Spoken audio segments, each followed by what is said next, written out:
Hello दोस्तों, आप सभी का स्वागत है आपके ही इस YouTube चैनल फन स्कूल में। मेरा नाम सरफराज अहमद है और आज के इस वीडियो में हम अम्ल, क्षार और लवण के बारे में जानेंगे।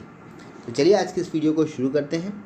शुरू करने से पहले मैं आपको बताना चाहता हूं कि अगर आपने अभी तक हमारे चैनल को सब्सक्राइब नहीं किया है तो आप हमारे चैनल को सब्सक्राइब करके बेल आइकन को प्रेस कर सकते हैं, ताकि जब भी मैं नया वीडियो अपलोड करूँ तब आपके पास लेटेस्ट नोटिफिकेशन सबसे पहले पहुंच सके। चलिए आज के इस वीडियो को शुरू करते हैं। हमारा सबसे पहला टॉपिक जो यहाँ पर हम लोग डिस्कस करने वाले हैं वो है वैद्युत अपघटय और वैद्युत अपघटन, दोनों के बारे में हम लोग जानते हैं। सबसे पहले हम लोग जानते हैं वैद्युत अपघटय। वैद्युत अपघटय तो ऐसे पदार्थ जिनके जलीय विलयन में से विद्युत प्रभावित की जाती है। ऐसे पदार्थ जिनके जलीय विलयन में से विद्युत प्रभावित की जाती है उसे हम क्या कहते हैं? उसे हम कहते हैं विद्युत अपघटय। तो किसी विद्युत अपघटय के जलीय विलयन में विद्युत प्रभावित करने पर उसका अपघटन हो जाता है। तो इस प्रक्रिया को हम कहते हैं, क्या कहते हैं? विद्युत अपघटन। विद्युत अपघटन। जैसे कि अगर हम एग्जाम्पल की बात करें तो 2HCl जो कि ये एक्वस सॉल्यूशन है, इसका हम जब अपघटन करेंगे तो ये दो हिस्से में बढ़ जाएगा। हाइड्रोजन जो गैसियस फॉर्म में होगा और क्लोरीन वो भी गैसियस फॉर्म में होगा। तो इस रिएक्शन को हम कह सकते हैं कि ये यहाँ पर विद्युत अपघटय है, जो कि जब इसमें हम विद्युत प्रभावित करते हैं तो ये दो हिस्से में बढ़ जाता है, हाइड्रोजन और ये क्लोरीन। आशा है कि आपको विद्युत अपघटन के बारे में और वैद्युत अपघटय के बारे में समझ में आ गया होगा। चलिए हम लोग जानते हैं आगे अम्ल के बारे में। अम्ल क्या होता है? तो ऐसे पदार्थ जो स्वाद में खट्टे होते हैं, जैसे नींबू, दही, संतरा, ये सभी हमारे स्वाद में खट्टे होते हैं। तो हम कह सकते हैं कि इनमें से जो खट्टापन है वो किसकी वजह से होता है? वो इसी अम्ल की वजह से होता है। ये नीले लिटमस पेपर को लाल कर देता है। ये नीले लिटमस पेपर को लाल में बदल देता है।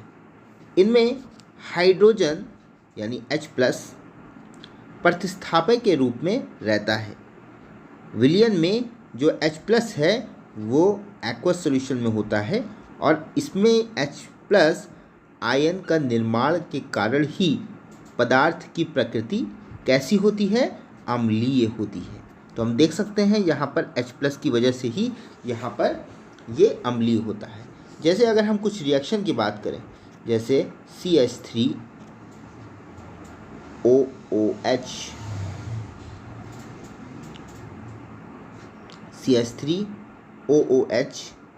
जिसको अगर हम तोड़ेंगे तो ये बदल जाएगा CH3COO- और H+, ये दो हिस्से में टूट जाएगा।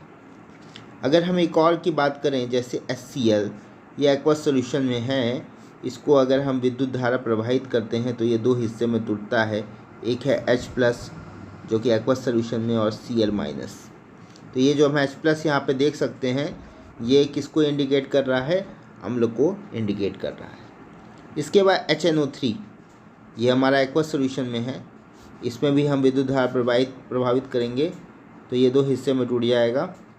H+ एक्वस और NO3 जो कि माइनस में है, ये भी एक्वस सॉल्यूशन में है। तो यहाँ पे हम जो H1 H+ देख सकते हैं, ये भी हमारा अम्ल को इंडिकेट कर रहा है। तो जब कोई अम्ल किसी धातु के साथ अभिक्रिया करता है, कोई अम्ल किसी धातु के साथ जब भी अभिक्रिया करता है, तब हाइड्रोजन का क्या होता है? उत्सर्जन होता है। किसका उत्सर्जन होता है? हाइड्रोजन का उत्सर्जन होता है। साथ ही इसके साथ जो सॉल्ट होते हैं वो भी बनता है। क्या बनता है? सॉल्ट बनते हैं, यानी लवण बनते हैं, नमक बनता है। जब ये तो पहली चीज़ होगी।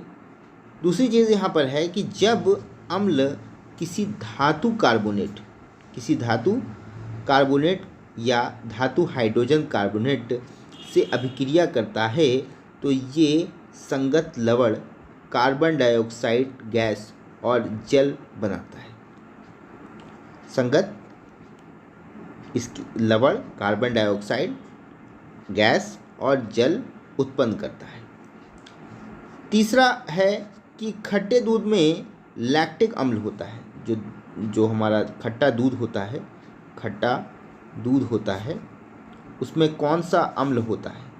तो उसमें होता है लैक्टिक अम्ल, लैक्टिक एसिड होता है, उसमें लैक्टिक एसिड होता है। चौथा की बात करें कि सिरका जो और अचार होता है, सिरका या फिर अचार होता है, उसमें कौन सा एसिड होता है? उसमें होता है एसिटिक एसिड, उसमें होता है एसिटिक एसिड। सिरका और अचार में एसिटिक एसिड होता है, खट्टे दूध में लैक्टिक एसिड होता है। खट्टे दूध में क्या होता है? Lactic acid. उसके बाद नींबू और संतरे की बात करें, नींबू और संतरे की बात करें तो नींबू और संतरे में साइट्रिक एसिड होते हैं। क्या होते हैं? कौन सा एसिड? साइट्रिक एसिड या साइट्रिक अम्ल होते हैं। नाइट्रोजन अम्ल का इस्तेमाल सोने और चांदी को शुद्ध, यानी सोने और चांदी शुद्ध है कि नहीं, इसका इस्तेमाल हम लोग करते हैं। नाइट्रोजन अम्ल का इस्तेमाल हम लोग सोने और चांदी के शुद्धिकरण में किया जाता है। इसके बाद जो कपड़े से जो जंग या जो दाग धब्बे होते हैं उसको हटाने के लिए हम लोग किसका इस्तेमाल करते हैं? ऑक्जेलिक अम्ल का यूज़ करते हैं। किसका यूज़ करते हैं? ऑक्जेलिक अम्ल। कपड़ों से जो दाग धब्बे लगे हुए होते हैं कपड़ों में, उसमें से अगर हमें दाग धब्बे को हटाना होता है तो उसमें हम ऑक्जेलिक एसिड का यूज़ करते हैं दाग धब्बों को हटाने के लिए। उसके बाद अगर हम हाइड्रोक्लोरिक अम्ल की बात करें तो हाइड्रोक्लोरिक में जो कॉन्सेंट्रेट और डाइल्यूट दो तरह के होते हैं, अम्ल दो तरह के होते हैं। जिसमें अम्ल की क्वांटिटी बहुत ज़्यादा होती है उसे हम कॉन्सेंट्रेट कहते हैं, और जिसमें अम्ल की मात्रा कम होती है उसे हम कहते हैं डाइल्यूट। ठीक है, तो अगर जो हाइड्रोक्लोरिक अम्ल और नाइट्रिक अम्ल, हाइड्रोक्लोरिक अम्ल यानी HCl और नाइट्रिक अम्ल यानी NO3, ये अगर 3/1 के रेशियो में होगा, किसके रेशियो में होगा? 3/1 के रेशियो में होगा, तो वहाँ पर ये दोनों का जो मिश्रण होगा, ये इसको हम कहते हैं एक्वारेजिया। इसके मिश्रण को क्या कहते हैं? एक्वारेजिया कहते हैं, जिसको हम लोग हिंदी में कहते हैं अम्लराज। जो कि ये जो होता है सोने और प्लैटिनम को गलाने के लिए इस्तेमाल किया जाता है। इसका जो इतना ज़्यादा शक्तिशाली होता है ये दोनों को अगर मिला देंगे और दोनों को कॉन्सेंट्रेट और इस रेशियो में मिला देते हैं तो इतना ख़तरनाक होता है कि ये जो सोना होता है, प्लैटिनम होता है, सबको ये गला देता है। बहुत ही ख़तरनाक ही होता है ये। उसके बाद अगर हम बात करें बेस की, यानी क्षार की बात करें बेस की, तो बेस क्या है इसके बारे में भी हम लोग डिस्कस कर लेते हैं। क्षार तो जो क्षार है वो ऐसे पदार्थ हैं जो स्वाद में क्या होते हैं? कड़वे होते हैं। अम्ल जो होते हैं स्वाद में खट्टे होते हैं, ये स्वाद में कैसे होते हैं? कड़वे होते हैं जी। और इनको छूने पर साबुन के जैसा महसूस होता है। किसकी जैसा महसूस होता है? साबुन के जैसा महसूस होता है, साबुन के जैसा महसूस होता है। और इसे ही हम क्या कहते हैं? क्षार कहते हैं। तो क्षार एक ऐसा कंपाउंड है, यौगिक है, जो अम्ल से क्रिया करके क्या बनाता है? सॉल्ट यानी लवण बनाता है, सॉल्ट बनाता है, और इसके साथ वो जल भी देता है। ये लाल लिटमस पेपर को, लाल जैसे वो क्या था, नीली को लाल कर रहा था अम्ल, ये लाल लिटमस पेपर को नीला कर देता है। लाल लिटमस पेपर को क्या करता है? नीला कर देता है। ठीक है, बस जस्ट अपोजिट है, अम्ल का जस्ट अपोजिट है। ठीक है, तो अगर हम यहाँ ये अमोनिया है, इसको अगर जल में घोलते हैं तो ये H2O से हाइड्रोजन क्या करेगा, वो ले लेगा, हाइड्रोजन क्या करेगा, ले लेगा और हमें क्या देगा, क्षार देगा। जैसे हम अगर NH3 में H2O अगर मिलाते हैं तो ये क्या करेगा, ये हाइड्रोजन ले लेगा, हाइड्रोजन को ग्रहण कर लेगा और हमें क्या देगा, क्षार देगा। और जो क्षार की पहचान होती है उसमें एक हाइड्रोक्साइड होता है। जैसे अगर हम इसको अगर करेंगे तो कंपाउंड हमारा बनेगा NH4 और प्लस और OH माइनस, NH4 प्लस और OH माइनस, ये हमारा मिलेगा। तो ये जो OH है यही हमारा क्या है, होता है क्षार होता है, यही हमारा क्या होगा, क्षार होगा। ठीक है, उसमें अगर हम एसिड की बात करें तो वहाँ पे H+ आयन था और यहाँ पे हमारा OH आयन है। ठीक है, OH जो है नेगेटिव में रहता है और H जो है हमारा पॉजिटिव में रहता है। H हमारा किस में रहता है, पॉजिटिव में रहता है। जब अगर हम क्षार को किसी धातु से क्रिया कराते हैं यानी रिएक्शन कराते हैं तो हाइड्रोजन गैस के उत्सर्जन के साथ एक सॉल्ट का भी निर्माण होता है। अगर हम बेस को, ये जो बेस है हमारा, इसको हम लोग अभिक्रिया अगर हम किसी धातु के साथ यानी कि आयरन हो गया, गोल्ड हो गया, कोबाल्ट हो गया, निकल हो गया, ठीक है, तो इसको अगर हम इसको रिएक्शन कराएंगे तो याद रहे हमेशा, तो हाइड्रोजन गैस का उत्सर्जन होता है। हमेशा किसका उत्सर्जन होगा, हाइड्रोजन गैस का उत्सर्जन होगा, हाइड्रोजन गैस रिलीज़ होगा। और याद रहे कि जब हाइड्रोजन गैस का उत्सर्जन होगा साथ में इसके साथ सॉल्ट जरूर बनेगा। क्या बनेगा, सॉल्ट जरूर बनेगा, सॉल्ट का निर्माण होता है। और इसका जो नेगेटिव आयन है, ऋण आयन है, वो एक धातु और ऑक्सीजन के परमाणु से संयुक्त रूप से निर्मित होता है। इसके बाद जल में क्षारीय विलयन विद्युत का चालन करते हैं, यानी कि जो जल का अगर क्षारीय विलयन है, कोई क्षार बेस है, तो उसके अंदर जो इलेक्ट्रिसिटी है वो फ्लो होगी, उसके अंदर इलेक्ट्रिसिटी क्या होगी, वो फ्लो होगी, विद्युत का चालन वो होता है, क्योंकि ये हाइड्रोक्साइड आयन का निर्माण करता है। किसका निर्माण करता है, हाइड्रोक्साइड आयन यानी OH माइनस का निर्माण करता है। दैट इज़ वाई यहाँ पे इलेक्ट्रिसिटी क्या हो जाती है, फ्लो हो जाती है, क्षार के अंदर इलेक्ट्रिसिटी हमारा फ्लो हो जाता है। जो बेस होता है ना, ये जो बेस होता है वो दो प्रकार का होता है। एक तो हमारा होता है कि जो जल में घुल जाता है, जिसको हम सॉल्युबल कहते हैं, जल में विलय हो जाता है, जल में घुल जाता है, जल में विलय हो जाता है। और एक हमारा होता है जो जल में नहीं मिलता है, यानी अविलय, जल में अविलय, जो जल में नहीं घुलता है। एक जल में घुल जाता है और एक जल में नहीं घुलता है। ठीक है, तो जल में जो नहीं घुलता है, ठीक है, जल में जो नहीं घुलता है वो अम्ल के साथ क्या करता है, प्रतिक्रिया करता है और लवण और जल यानी सॉल्ट और वाटर देता है।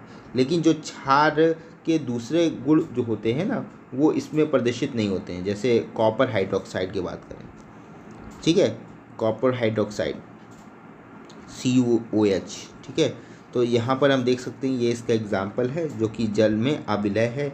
ये यहाँ पर जो हमने बताया था कि जो कड़वे होते हैं, ये इस तरह का जो रिएक्शन है, इस तरह की जो गुण है वो ये शो नहीं करता है। इसके बाद है कैल्शियम हाइड्रोक्साइड, कैल्शियम OH, ठीक है, कैल्शियम हाइड्रोक्साइड।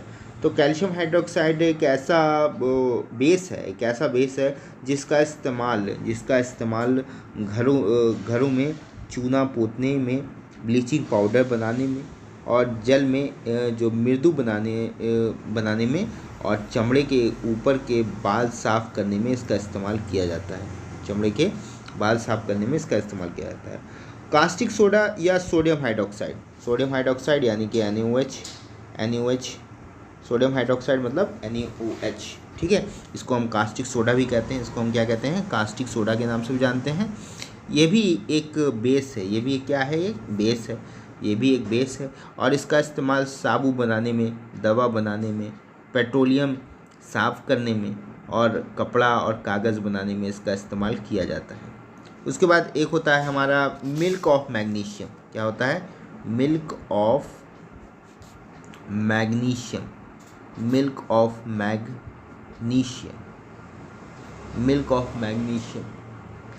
ये क्या होता है, मिल्क ऑफ मैग्नीशियम, इसको हम मैग्नीशियम हाइड्रोक्साइड भी कहते हैं, MgOH, इसको हम MgOH या मैग्नीशियम हाइड्रोक्साइड भी कहते हैं।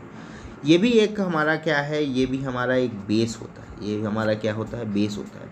इसका इस्तेमाल जो अगर मान लीजिए एसिडिटी आपको है, एसिडिटी, तो एसिडिटी अगर आपको है तो ये दूर करने का काम करता है। यदि बहुत ज़्यादा, अगर बहुत ज़्यादा पेट में आपको दर्द हो रहा है या खाना जल्दी पच नहीं रहा है, तो आप इसका सेवन करते हैं तो आपको राहत मिलती है। यानी कि ये क्या करता है, एसिड को न्यूट्रलाइज करता है। ज़्यादा एसिड हो जाता है तो वो हमारे पेट में नुकसान करता है। तो अगर हम इसका सेवन करते हैं तो हम बच जाते हैं, हमारा पेट सही हो जाता है, खाना पचने लगता है। तो इसके सेवन हम तभी करते हैं जब हमें हमारे में पेट में एसिडिटी होती है।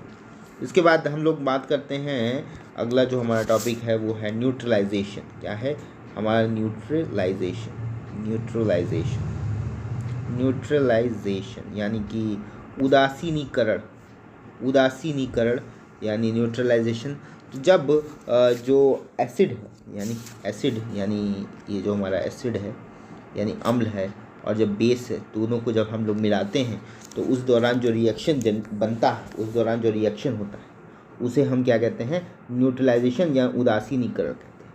न्यूट्रलाइजेशन या उदासीनीकरण कहते हैं। जैसे कि अगर हम H+ है, H+ आयन है, उसको हम H+ आयन किसको रिप्रेजेंट कर रहा है, एसिड को रिप्रेजेंट कर रहा है, और जो OH- है वो हमारा बेस को रिप्रेजेंट कर रहा है। ये दोनों को जब मिलाएंगे तो हमारा बनता है H2O। और ये जो H2O है वो क्या होता है, न्यूट्रल होता है। यानी इसका जो pH वैल्यू होता है वो 7 होता है, और जो 7 होता है वो न्यूट्रल होता है। क्या होता है, न्यूट्रल होता है। यानी ना ये एसिड होता है, क्योंकि हम जानते हैं जो 7 के कम होता है ना, 7 से कम अगर pH वैल्यू होगा तो हमारा एसिड होता है, और अगर 7 से ऊपर होगा तो हमारा बेस होगा। तो यहाँ पे हम देख सकते हैं कि जो वाटर का जो pH वैल्यू होता है वो होता है हमारा 7, और क्योंकि जो 7 होता है वो न्यूट्रल को रिप्रेजेंट करता है। ठीक है, किसको रिप्रेजेंट करता है? तो अब हम लोग बात करते हैं pH वैल्यू की। तो pH वैल्यू होता क्या है आखिर, इसके बारे में भी जान लेते हैं। तो pH क्या है? ठीक है, pH एक स्केल है, और किसी विलयन में उपस्थित हाइड्रोजन आयन की सांद्रता को निकालने के लिए, यानी कितना कॉन्सेंट्रेशन है, कितना अम्ल में कितना कॉन्सेंट्रेशन है, कितना ज़्यादा एसिड यूज़ हो रहा है, ठीक है, ये निकालने के लिए हम लोग यहाँ पर pH स्केल का यूज़ करते हैं। और जो pH स्केल में जो P है और ये H, दो चीज़ है। तो सबसे पहले जो P है इसका क्या मतलब होता है? ये जो P होता है ना, इसको हम लोग कहते हैं पॉड्स। क्या कहते हैं? पॉड्स कहते हैं। ठीक है, ये जो शब्द है ना, ये जर्मन से लिया गया है। कहाँ से लिया गया है? जर्मन का जो शब्द है एक पॉड्स शब्द से लिया गया है। इसका मतलब क्या होता है? शक्ति। क्या मतलब होता है इसका? शक्ति इसका मतलब होता है। इसका मतलब होता है शक्ति। और इस pH स्केल से जो समानता जो होते हैं, 0 से लेकर 14 तक स्केल होता है। इस pH स्केल में 0 से लेकर 14 तक स्केल होता है। ये H तो आप जान ही रहे हैं, H तो मतलब हाइड्रोजन होता है। यानी हम बोल सकते हैं जो हाइड्रोजन है उसका कितना पावर है, यानी कितना पोटेंशियल है उसका है, कितना ज़्यादा है हाइड्रोजन। और जितना ज़्यादा हाइड्रोजन होगा तो उतनी सांद्रता ज़्यादा होगी, और जितना कम होगा तो सांद्रता उतनी ही कम होगी। ठीक है, और हम यहाँ पर जो स्केल है, जो pH स्केल है, इसका इस्तेमाल हम लोग अम्ल और क्षार की प्रबलता को जांचने के लिए इस्तेमाल करते हैं। जितना ज़्यादा डाउन रहेगा pH वैल्यू, हम कह सकते हैं उतना ज़्यादा कॉन्सेंट्रेटेड एसिड होगा, और जितना ज़्यादा pH वैल्यू होगा, ठीक है, तो हम कह सकते हैं बहुत ज़्यादा वो कॉन्सेंट्रेटेड बेस होगा हमारा। कॉन्सेंट्रेटेड क्या होगा? बेस होगा। लेकिन अगर हम जानते हैं इसके बीच वाला पॉइंट, तो बीच वाला पॉइंट हमारा 7 होता है। जो 7 अगर pH वैल्यू है तो वो न्यूट्रल माना जाता है। जो 7 pH वैल्यू है उसका वो क्या माना जाता है? न्यूट्रल माना जाता है। तो pH स्केल का जो इस्तेमाल होता है अम्ल या क्षार की प्रबलता की जांच में होता है, और किसी विलयन में के pH का मान 7 से जितना कम होगा, 7 से जितना कम होगा वो एसिड कहलाएगा, और 7 से जैसे जितना ज़्यादा होगा वो हमारा क्या कहलाएगा? बेस कहलाएगा, वो हमारा क्षार कहलाएगा। एक जो न्यूट्रल जो होता है, जो सेंटर पॉइंट है, वो क्या है? हमारा 7 है, जो कि ना एसिड होता है ना बेस होता है, वो बिल्कुल न्यूट्रल। जैसे हमने वाटर का एग्जांपल दिया, तो वाटर हमारा न्यूट्रल होता है। जो हमारा शरीर होता है, हमारा शरीर जो होता है वो 7 से लेकर के 7.8 इसका pH वैल्यू होता है। मतलब हमारे शरीर का जो pH वैल्यू होता है वो 7 से 7.8 pH वैल्यू होता है। हाँ, उसके बीच में ही रहता है, उससे मेंटेन होना चाहिए। मतलब अगर ज़्यादा एसिड हो जाएगा तो वो हमारे लिए बहुत नुकसानदायक होता है। इसीलिए बोलते हैं ज़्यादा एसिड हमारे शरीर के लिए बहुत ज़्यादा नुकसानदायक है, ज़्यादा एसिड हमें नहीं यूज़ करना चाहिए। जो पानी जो रेन वाटर होता है, रेन वाटर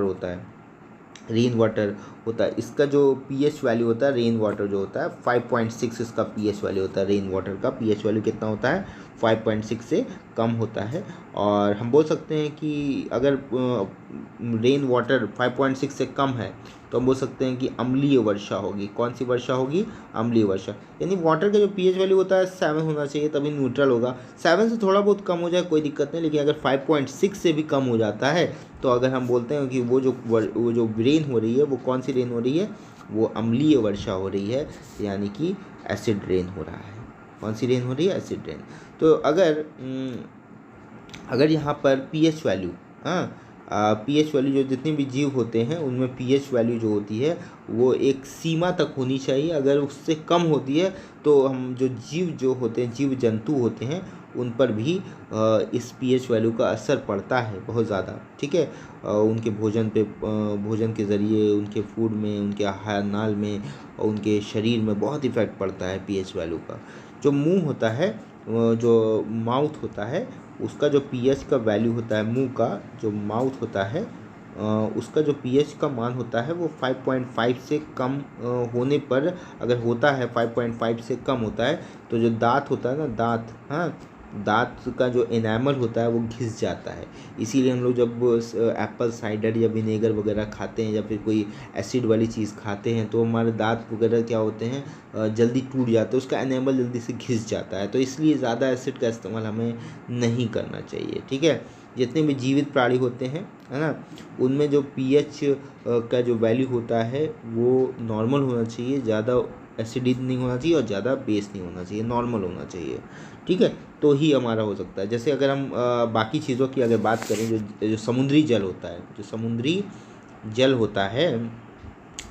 जल होता है, उसका जो पीएच का मान होता है वो होता है 8.4। ठीक है, जो खून होता है यानी रक्त होता है, इसका जो पीएच वैल्यू होता है वो होता है 7.4। जो हमारे मुंह से लार निकलता है, उसका जो पीएच वैल्यू होता है वो 6.5 होता है। जो सिरका होता है, सिरका तो हम जानते हैं खट्टा होता है यानी एसिड होगा, तो इसका जो पीएच वैल्यू होता है वो 2.4 होता है।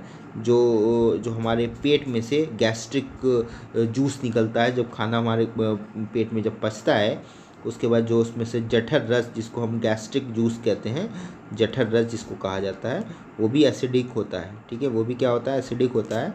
और उसका जो पीएच वैल्यू होता है 1.4 होता है। उसका कितना होता है? पीएच वैल्यू 1.4 होता है, एसिडिक होता है, जो कि हमारे खाने को पचाने में भी हेल्प करता है। ठीक है, उसके बाद दूध जो होता है, दूध जो हम लोग पीते हैं, तो उसमें लैक्टिक एसिड होता है, तो वो भी थोड़ा सा एसिड होगा। तो ये 6.4 होता है, 7 से कम है, यानी कि एसिड है। जो हमारा मूत्र होता है वो भी हमारा एसिडिक होता है, उसका जो पीएच वैल्यू होता है वो 6 होता है।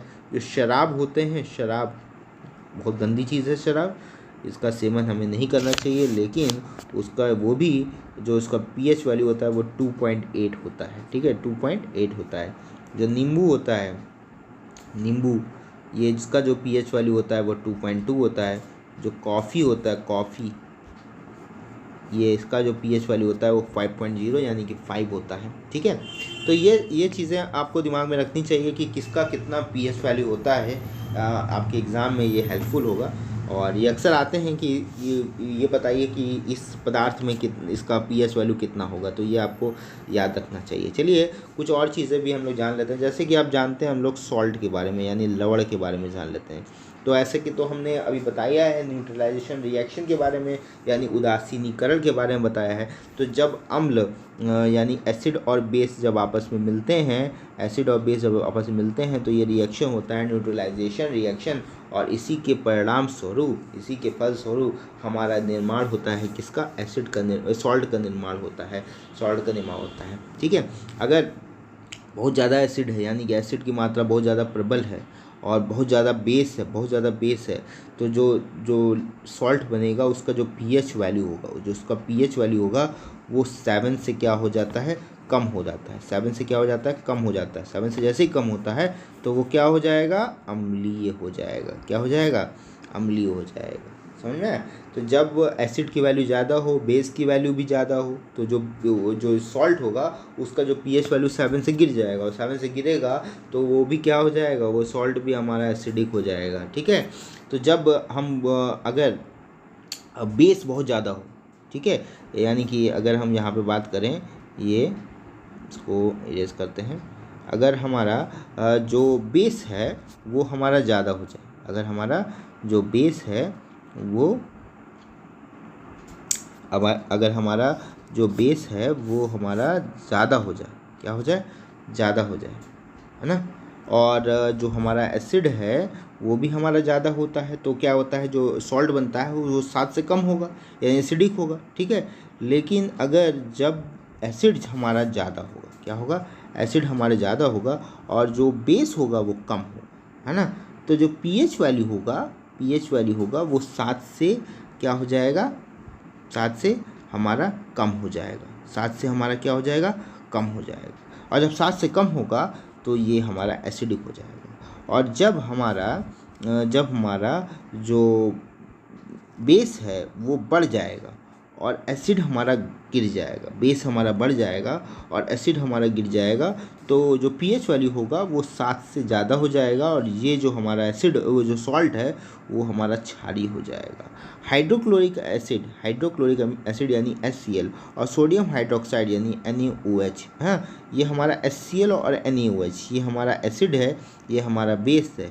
तो एसिड और बेस जब हम आपस में इसको मिलाएंगे तो हमारा किसका निर्माण होगा, NaCl का निर्माण होगा, और NaCl जिसको हम कहते हैं सोडियम क्लोराइड, जो कि हम इसका इस्तेमाल करते हैं, खाने वाला सोडा, जो साधारण नमक, इसका इस्तेमाल हम लोग करते हैं, ये जो साधारण नमक है वो कुछ और नहीं, ये सोडियम क्लोराइड ही है, इसका इस्तेमाल हम भोजन में करते हैं। ठीक है, तो अब ये कुछ चीज़ें हैं जो आपको दिमाग में रखनी चाहिए कि किसका हम कहाँ पे इस्तेमाल करते हैं। जैसे H2SO4 जिसको हम लोग सल्फ्यूरिक एसिड के नाम से जानते हैं, ये जो होता है इसको हम लोग गंधक का अम्ल भी कहते हैं। इसके बहुत सारे इस्तेमाल होते हैं, जैसे उर्वरकों जैसे अमोनिया सल्फेट के निर्माण में, बैक्टीरिया के निर्माण में, रंग, कागज़, कपड़े, इन सब के उद्योग में सल्फ्यूरिक एसिड का HNO3, यानी कि यहाँ पर हम बोल सकते हैं HNO3 को हम नाइट्रिक अम्ल के नाम से जानते हैं।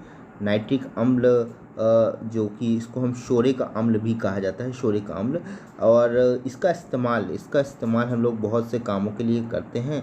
जैसे कि अगर हमें इस्तेमाल करना हो किसका, अगर हमें इस्तेमाल करना हो इसे अम्ल राज बनाने के लिए, अमोनियम नाइट्रेट आदि उर्वरक को निर्माण करने में, सोने चांदी को शुद्ध करने में, पटाखे और दूसरे विस्फोटक जिसको जैसे कि TNT हो गया, डायनामाइट हो गया, डायनामाइट हो गया।